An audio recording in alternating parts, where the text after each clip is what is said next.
Hi, I'm Cameron. I'm an adventurer, filmmaker and photographer from Cumbria.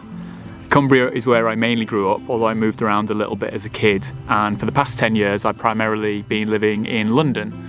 But in this post-pandemic period I've been coming home more and more so. My parents live just outside the Lake District National Park, and every Thursday I've been joining my dad and his retired pals on a walk.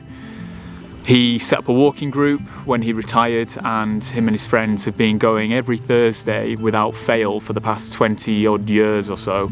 And it's been really nice getting to explore a little bit more of the place where I grew up, because I didn't really engage with it so much as a teenager. Of course, the Lake District is very famous for the Wainwright walks, 214 peaks that were charted by Alfred Wainwright in his books. Now, over the years I've done some Wainwrights and tended to gravitate back to the same areas, so I've done some of them more than once. I've decided to take on the Wainwright challenge and complete all 214. I'm not quite sure how long that will take me. I'm starting off today by doing the Greater Grisedale Horseshoe. Currently you'll see Helvellyn just behind me, and I'm combining this first loop of the Wainwrights, where I hope to tick off 8 of them in this circuit, with my first solo bivy camp. I have my backpack with me, my bivy bag, sleeping bag, and the plan is to sleep on top of Helvellyn, England's 3rd highest mountain, tonight and enjoy a night under the stars.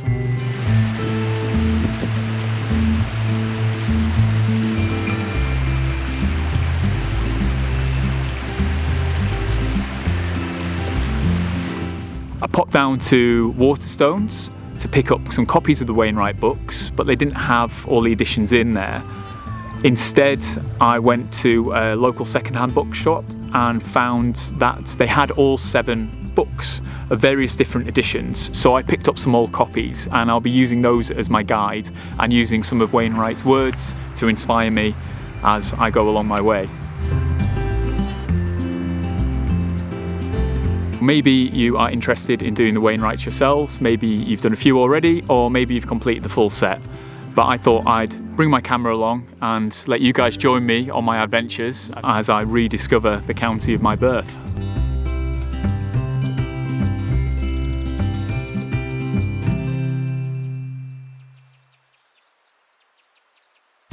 Birkhouse Moor is the name of the first Wainwright that I was hoping to tick off, and I think this is it. Looking at the map and Google and Strava, it seems to be here, although the high point is just a few hundred meters along there by the line of sight, which I've already walked past, and I'll be going past again on my way up to Striding Edge on Helvellyn. So I'm calling it that this is Birkhouse Moor. There's no trig point, but all signs tell me that this is the first Wainwright on the 214 Wainwright challenge that I can tick off my list.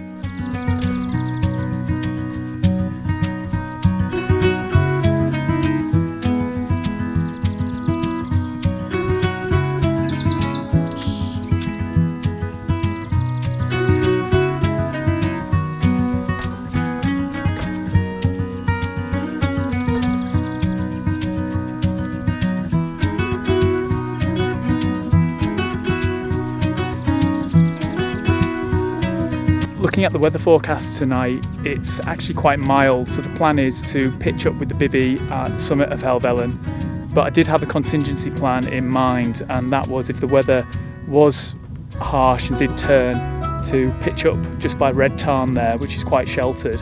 But it looks like it's going to be a fantastic evening, so we're going to be able to stick with plan A.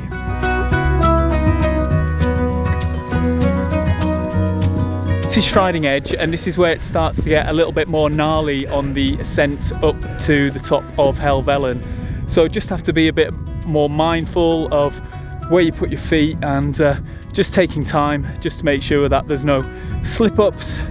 But yeah, it's incredibly spectacular, especially in this golden hour sunshine. So yeah, just being mindful of where to step. It's just an incredibly stunning natural feature.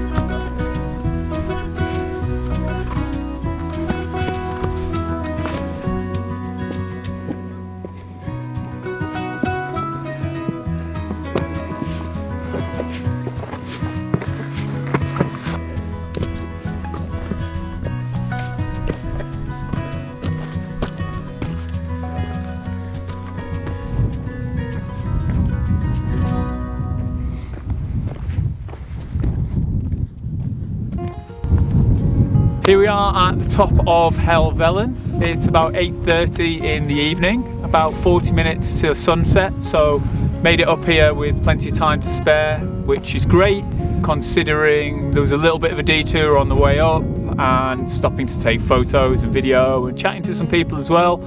But now that I'm up here, there is not a soul in sight, so I feel very lucky that it looks like I'm going to have the mountain to myself this evening.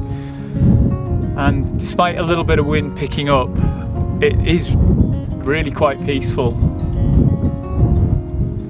It almost feels like nature is inviting me to stay here tonight.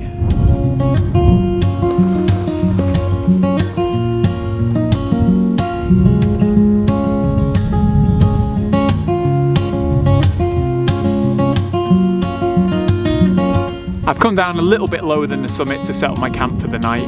It's a bit rocky and the ground's a bit uneven at the summit itself, but just about 30 metres or so below there's a lovely, soft, flat piece of grass, which seems ideal.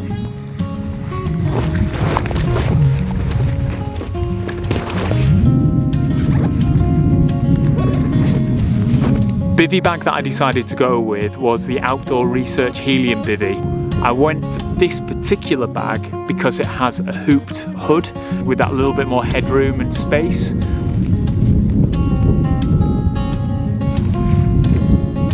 For the sleeping mat, I've gone for the Thermarest Neo Air X Therm, and I went for the regular wide version just for that extra little bit of comfort when I'm sleeping. I tested it out at home to see if it fits in the bivvy, and it does. It's snug, but I think I'll appreciate in the middle of the night having that extra little bit of room, because I do shuffle around a little bit when I sleep. I also purchased this FlexTail air pump for quick inflation.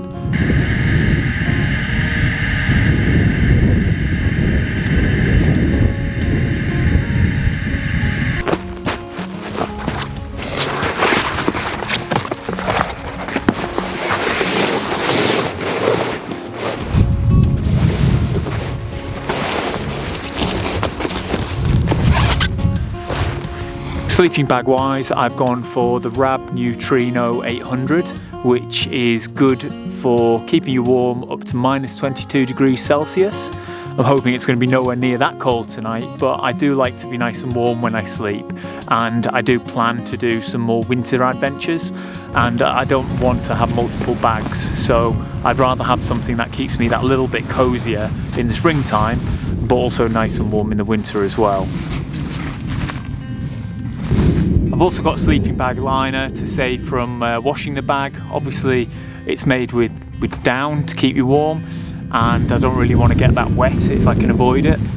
I think it's much easier to wash one of these things than it is to wash a sleeping bag. There is a little place where you can roll up and secure the hood of the bivvy when you're inside, but when you're outside you can't actually really hook or latch this on. I was aware of that before I bought it, so I brought some clothes pegs with me just so that I can keep the door open before I go into sleep for the night. The other item that I bought from FlexTail was this inflatable pillow. I tried it out at home and I think I'm going to get on pretty well with it. I do like to sleep with multiple pillows, and obviously I can't when I'm doing something like this, but this is pretty comfy. So I could have used the pump to blow this up, but it's just so easy. Just 2-3 quick puffs and away you go.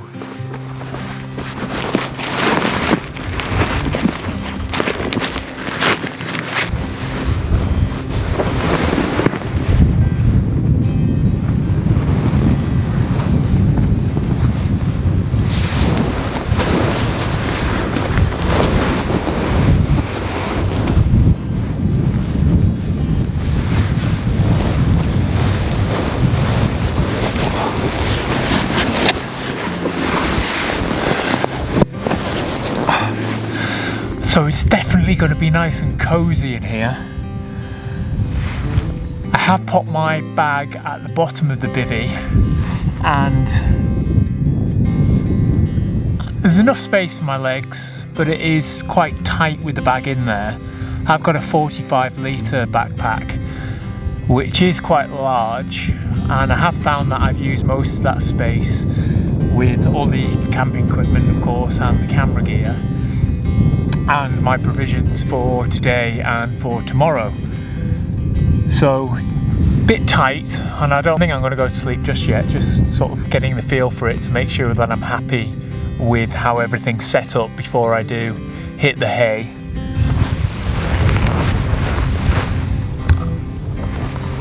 Oh, time for a little bit of soup to warm up. Temperature is definitely dropping somewhat now. And bought my vintage thermos flask.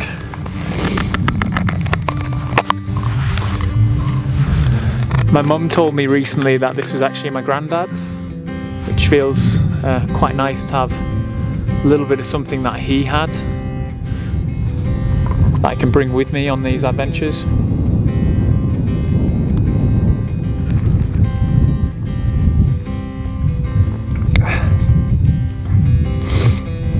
I made this about 1 o'clock this afternoon. It's probably coming up for 9:30 now, and it's still piping hot.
Good morning.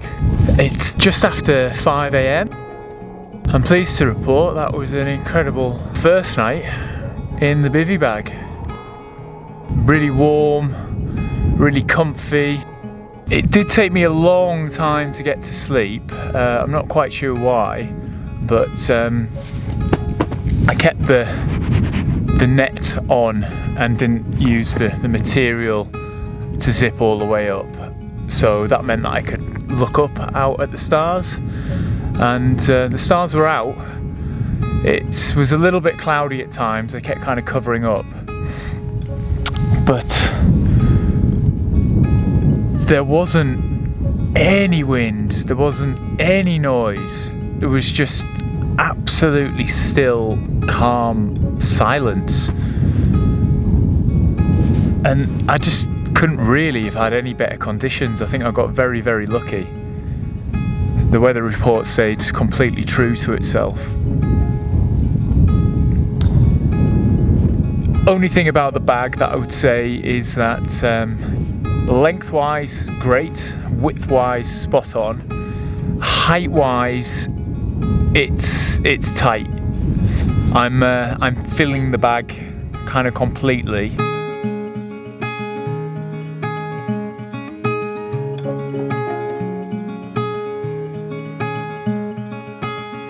I did notice there are a couple of other people who are camping as well up here. Nobody else seems to be up just yet. But I'm going to get going, pack up my stuff and get on with ticking off the next 6 Wainwrights on my way back down from the top of Helvellyn to Glenridding.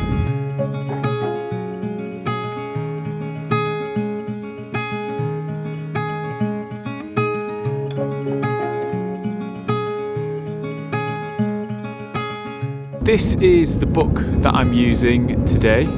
It is book 1, the Far Eastern Fells, and this is the 34th iteration of the book. So there's been quite a few published over the years, and I thought, being up here, it would be quite nice to read some of the words that Wainwright said about Helvellyn and the man that made the Lake District and its walks so famous.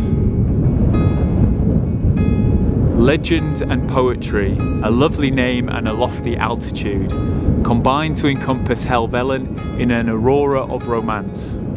And thousands of pilgrims, aided by its easy accessibility, are attracted to its summit every year. There is no doubt that Helvellyn is climbed more often than any other mountain in Lakeland, and more than any other, it is the objective and ambition of the tourist who does not normally climb. Moreover, the easy paths leading up the western flanks make it particularly suitable for sunrise expeditions. It is a great pity that Helvellyn is usually ascended by the western routes, for this side is unattractive and lacking interest. From the east, however, an approach is quite exciting, with the reward of extensive panorama, and a sudden and dramatic climax at the top is gained.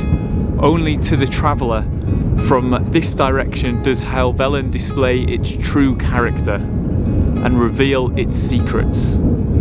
There is some quality about Helvellyn which endears it in the memory of most people who have stood at its breezy top.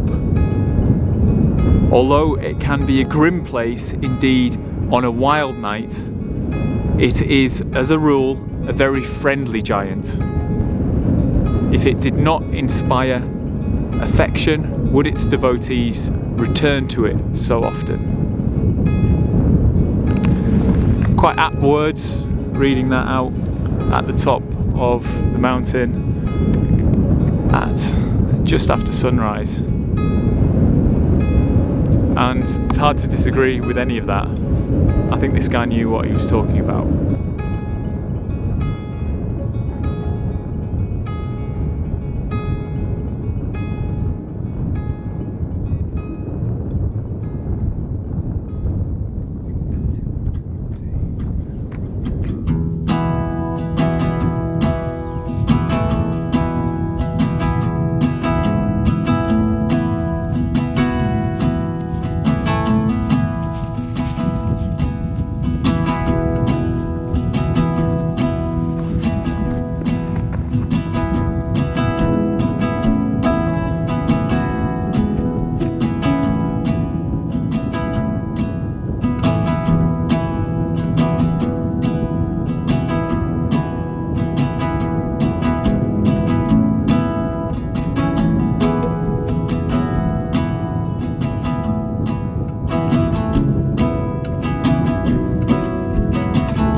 With it being my first solo wild camp, I did have a few small anxieties. I think, like when you do anything for the first time, you have to think about everything a little bit more, and that's why I came to Helvellyn, because I felt that it was somewhere that I was familiar with. And once I got the camp set up and I was tucked away in the bivy bag, just no problems at all. It is quite undulating, the route, and that's something to consider if you're heading out into the fells, just to make sure that you have enough provisions with you and that you've had enough to eat and drink before you set off as well. I think that can be a big help if you're hydrated enough and you've got enough energy before you start the walk. Then you can perhaps fuel your stamina a little bit longer before you start needing to take on more fuel. And even if you end up taking some extra stuff back with you in the backpack, that's no bad thing. If you've got more than you need, then you're not going to run short.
Up at the top of Fairfield, and it's on my walking route, but it wasn't on my list of Wainwrights to tick off on this particular walk. But I've just checked the book and it is a Wainwright, so that's a bit of a bonus to tick another one off the list.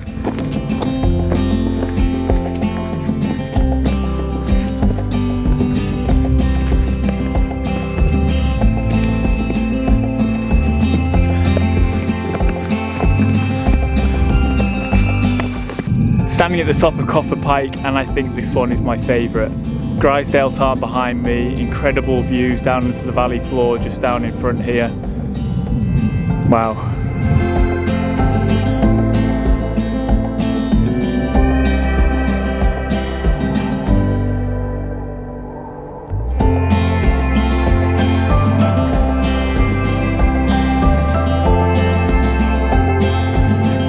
Been going now for 19 hours and 45 minutes.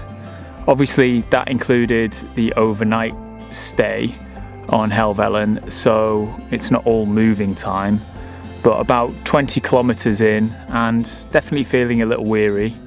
Just keep having regular little breaks, take on board a few of the snacks that I've got left, a little bit of water, and then one big final push along the final ascent, tick off a couple more Wainwrights, and then back to the car. I am currently about here, and this is the track that I'm going to take past Burke's, and then need to peel off somewhere around here to drop down to go to Aronson Crag, and then back towards Glenridding.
Unfortunately, I've just had a little bit of an ordeal. I was flying my drone on its third and final battery, and I was actually landing it ready to carry on with the walk, and for some reason the controller lost connection, which often happens, but it normally regains connection, and especially when it was just over my head and it was coming down, I could see where it was coming down, and then when I looked at the controller and then looked back up, I couldn't see it.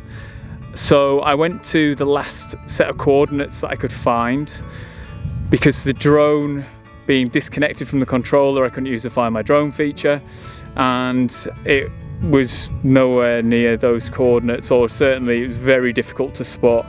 It's little and grey and looks like all the rocks around here, so I've expended quite a bit of energy doing that, and I think I'm just going to call it there.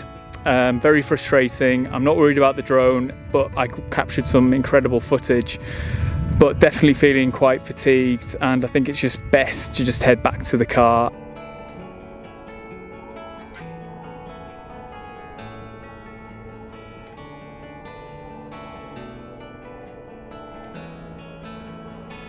They say an adventure isn't truly over until you've made it back to the car.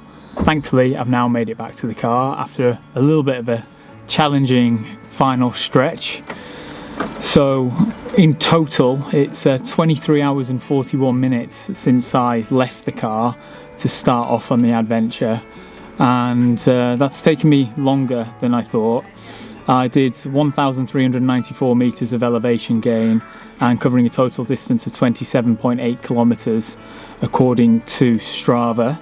Obviously the moving time is a lot shorter because that included the overnight bivy camp on Helvellyn, and I was stopping a lot to take pictures and chatting with people and whatnot. So yeah, a really good slog, but I think a very worthwhile adventure and a great way to start the Wainwright Challenge.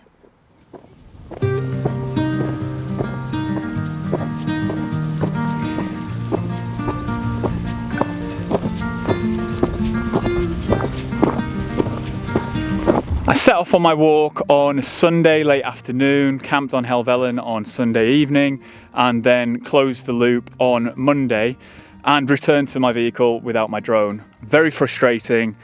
I tried hard looking for it, and I was tired, I was exhausted. I decided after a good rest that I would come back up, it's now Tuesday, to try and find it, and I used the GPS coordinates that were in the DJI RC.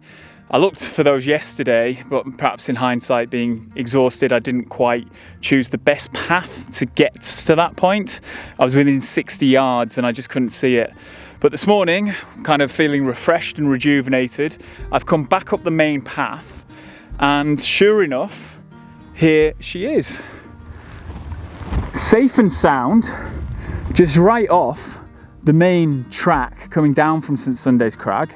And yeah, absolutely nothing wrong with it at all. It's in spot on condition, and yeah, if it wasn't for the RC sort of, well, just failing on the landing, then, you know, I would have been able to take it home with me yesterday. But it's landed in some reason a slightly different spot, but just off the main path. Obviously nobody noticed it, which is kind of a good thing in a way, because it's meant that I'm able to find it today. So if you got to this point in the edit thinking, hang on a minute Cameron, you talked about losing your drone, but why is there all these drone shots in here?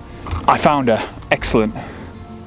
What that now also means is that yesterday I missed off Burks and Aronson on the two Wainwrights that I should have done as part of the route that I initially set out to do. So now that I've got it back, which is obviously the best case scenario, I'm also able to head along Burks and Aronson back down to the car in Patterdale and tick off two more Wainwrights on the list, and yeah, happy days.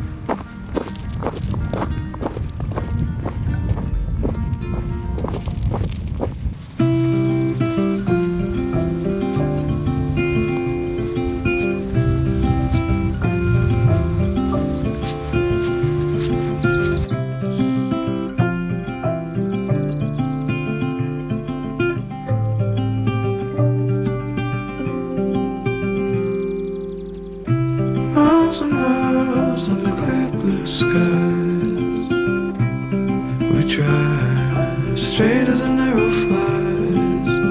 Nowhere to be, no dreams to chase tonight. We've got time to waste, let's waste it right.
At the car again after a successful search and recovery mission for the drone, so very happy about that.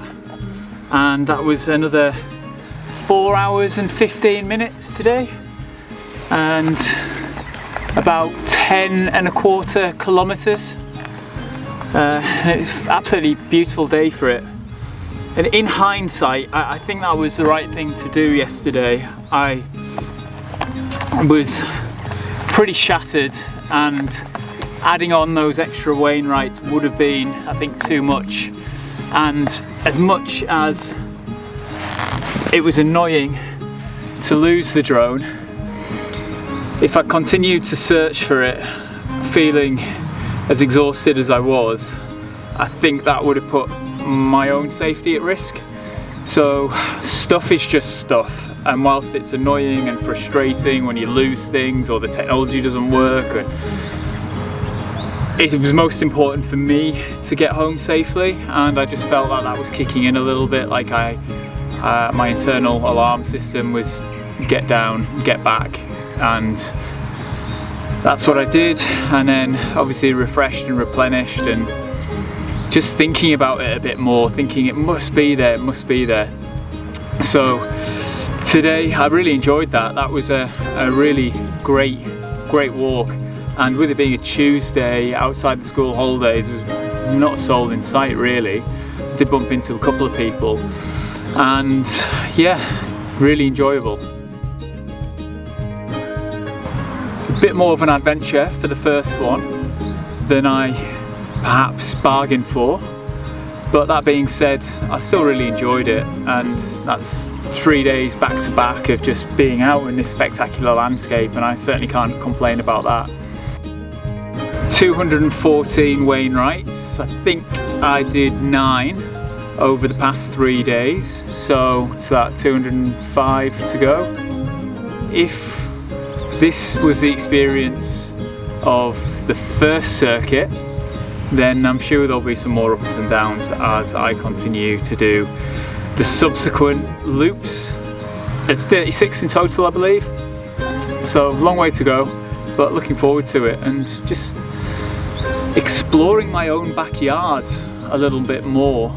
I know these areas to an extent, but not like the way that I've experienced over the past 3 days, and that's quite exciting.